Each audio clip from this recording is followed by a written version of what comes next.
आदर देने के। मेरे देवाधिदेव महादेव दूसरे को आदर देते हैं, दूसरे को सम्मान करते हैं, दूसरे को सत्कार करते हैं। मेरे शंकर भगवान दूसरे को आदर देने के लिए आतुर होते हैं, दूसरे को आदर देने में तत्पर रहते हैं। मेरे शंकर भगवान दूसरे के आदर में हमेशा अग्रण्य रहते हैं, सत्कार में अग्रण्य रहते हैं।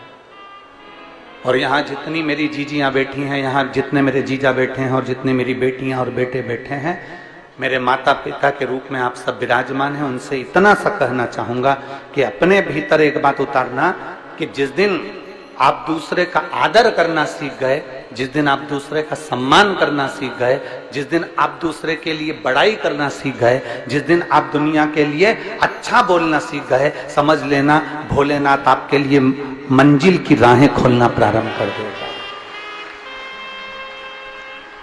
मेरा शंभू आपके लिए राहें खोलना प्रारंभ कर देगा।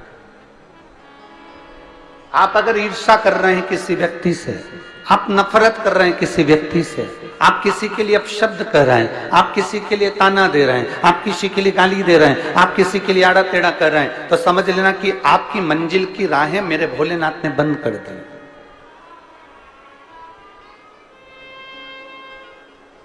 आप किसी को अपशब्द से तोल रहे हैं, आप किसी को अपशब्द में भिंगोर रहे हैं, आप किसी को अपशब्द कर रहे हैं, आप किसी को ताना दे रहे हैं, आप किसी को गाली दे रहे हैं, आप किसी को आड़ा टेढ़ा कर रहे हैं, तो समझ लो कि आप स्वयं अपनी राहों को बंद कर चुके हैं, अपनी राहों को आपने बंद कर दिया।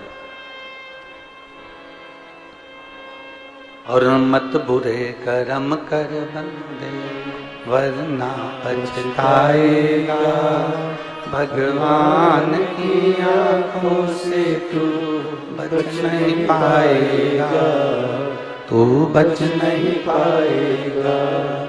अरे ओ अज्ञानी मत कर नादानी, अरे ओ अज्ञानी मत कर नादानी, तेरे कर्म का फल भी तू ही पाएगा। साउंड बदलने की तैयारी करो, कल दूसरा किया तूने तेरे आगे आएगा। मत बुरे कर्म कर वरना पछताएगा, भगवान की आंखों से तू बच नहीं पाएगा, तू बच नहीं पाएगा। जितना बन सकता है अच्छा कर्म करने का प्रयास, अच्छा देने का प्रयास, अच्छा पहुंचाने का प्रयास। और जब हम अच्छा देने का प्रयास करेंगे, अच्छा पहुंचाने का प्रयास करेंगे, तो निश्चित है कि हमको अच्छा प्राप्त होगा। हमने पहले कथा में कहा, एक उंगली हम जब किसी पर उठाते हैं तो ये 3 उंगलियां हमारे ऊपर जाती है कि आप अपने भीतर झांक कर देखो कि आप कैसे हो।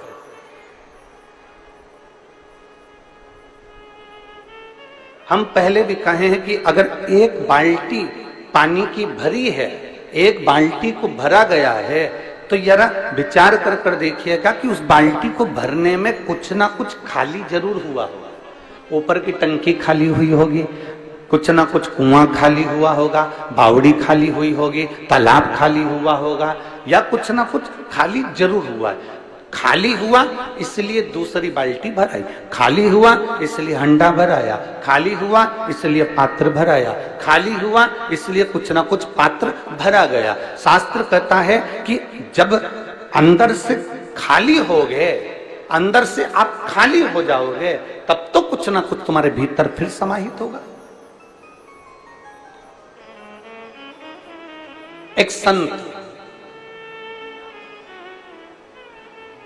एक दरवाजे पर भिक्षा मांगने के लिए गए, और संत दरवाजे पर जब भिक्षा मांगने के लिए गए तो उन्होंने अलग जगह आवाज लगाई, माता भिक्षाम दे, माता भिक्षाम दे, माता भिक्षाम दे। बार बार अलग जगा रहे हैं, बार बार भिक्षा मांग।